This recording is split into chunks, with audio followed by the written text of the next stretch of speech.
wasiirka shaqagelinta iyo arrimaha bulshada, wasiirka diinta iyo waqaafta, wasiirka dhalinyarada iyo ciyaaraha, wasiirka xiriirka wasaaradda caafimaadka iyo sayniska, marwada ka socota xuquuqul insaanka, hay'adaha kala duwan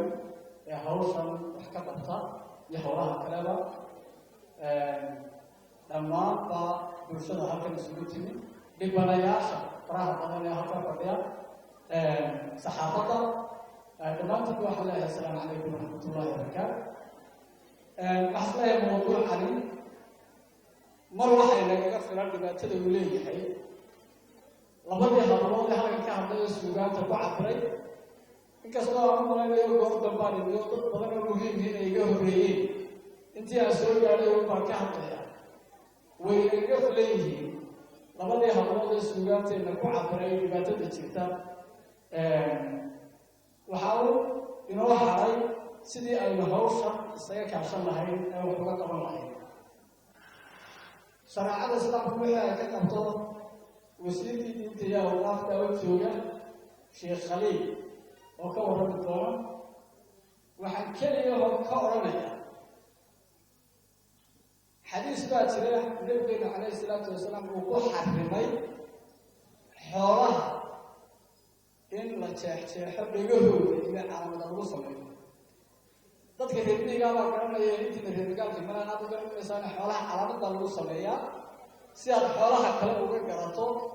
marka waxaa lagu sameeyaa waxa la yidhaahdo dacal dhegjeex oo calaamad yaroo dhegaha lagu sameeyo, ama sanka iyo meelaha lagu sameeyo ganaf iyo waxaa la yidhaahdo. nabigeenu calayhi salaatu wasalaam wuu xarimay, shiikaa faahfaahin doonee, in xoolaha dhegahooda la jeexjeexo dhibaatada loo geysanayo.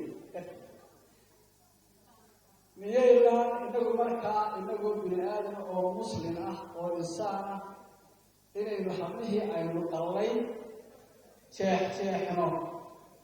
oo halka nabiga calayhi salaatu wasalaam xoolihii iyo arigii uu diiday aynu u ogolaano, miyaana caqli xumo iyo cilmi xumo inagu noqonaynin? sidee baynu diinteennii iyo shareecadeennii ugu qaalisanay ula jaan qaaday? waxaa kale oo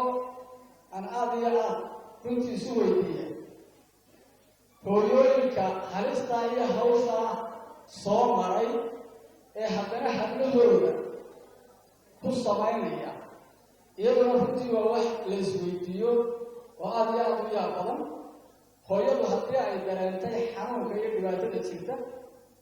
halbowlaha lagu xadgudbay iyo habnololeedkeeda oo dhamaystiran ilaa iyo maalintii ay inan tahay,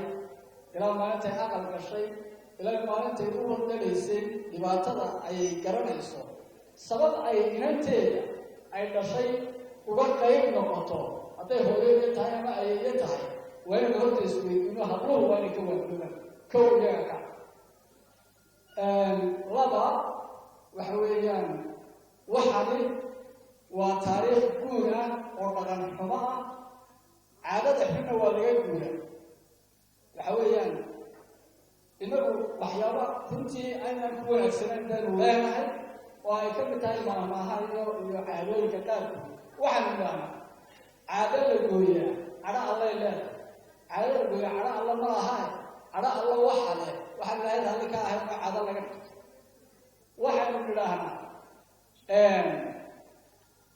ragciil cadaab ka dooray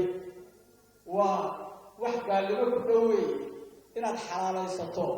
cadho aad ku xalaalaysato matala dhiig muslim. tiibitolkii kama janno tago waa waa shiiku ha ka baydo shareecada islaamka oo wixii uu garanayo tolkii ha ka raaco. waxaasoo dhan waa wax ay tahay inaynu ka guuro oo aynu runtii ka tagno inagoo shareecada islaamka iyo dhaqanka wanaagsan iyo diinteeda iyo shuruucda caadiga isticmaalaya. waxaan kaga baxayaa waxaan aada iyo aada ugu mahadcelinayaa wasaaradda shaqagelinta iyo arrimaha bulshada, wasiirka iyo agaasimaheeda iyo dhammaanba inta la shaqaysa iyo heedaha ka qayb qaata iyo bulshooyinka kala duwan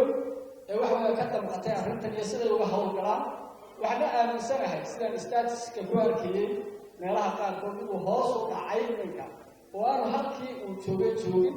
laakiin inagu waxaynu doonaynaa inaynu darteed uma doonayna inaynu hoos u bixinne inaynu ciribtiraynu doonaynaa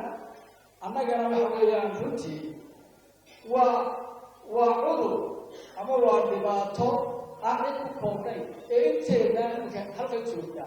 aqal kasta hoos dhacda waayo aqal kasta inan baa joogta hooyaa joogta marka dhibaatooyinka qaar baa dee aad ku kooban ama meel ku kooban ama cid ku kooban tani waa albaab kasta iyo aqal kasta oo furan waa dhibaato taala sidaa daraaddeed waa inuu aqal kasta ka suulino annagu haddii aan nahay wasaaradii maxaa dhaha xilliga golayaasha iyo arrimaha dastuurka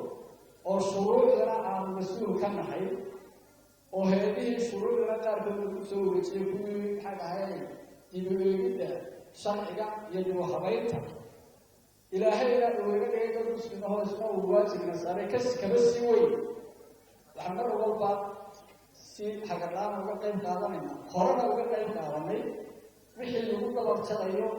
ee ama dadaala ama sharci ah ama xeer ah inaan doorkeega ka qaadano talahaana waxaan soo jeedin lahaa si ay arrintan waafid u noqoto wasaaraddana way ka ballaaran tahay iyadoo waajibkeeda iyo ka badan ba fulisay wasaaradaha iyo hay-adaha qaranku waxay u safraan gobollada oo aad iyo aad si baahsan oo badan bay u safraan waxaan odhan lahaa cid kasta oo gobol tegaysa ama meel tegaysa ama hawl ka warta oo hay-ad qaran ah ama wasaarad ah ama arrimo bulsho ah ha ku darsato ajandaheeda meel kastoo ay tegayso inay wacyigelin ahaan ugu darsato meelaha ay ka jeedinayso hadalka waayo wacyigelintu waa wax weyn weyn oo aad iyo aad wax u taraya taana runtii waan ku dari lahaa inaynu dhammaantood ku darsano wasalaamu calaykum waraxmatullahi wabarakaatu aad baad u mahadsan tahay wasiir runtii oraahda iyo kelmadaha ku saabsan munaasabadda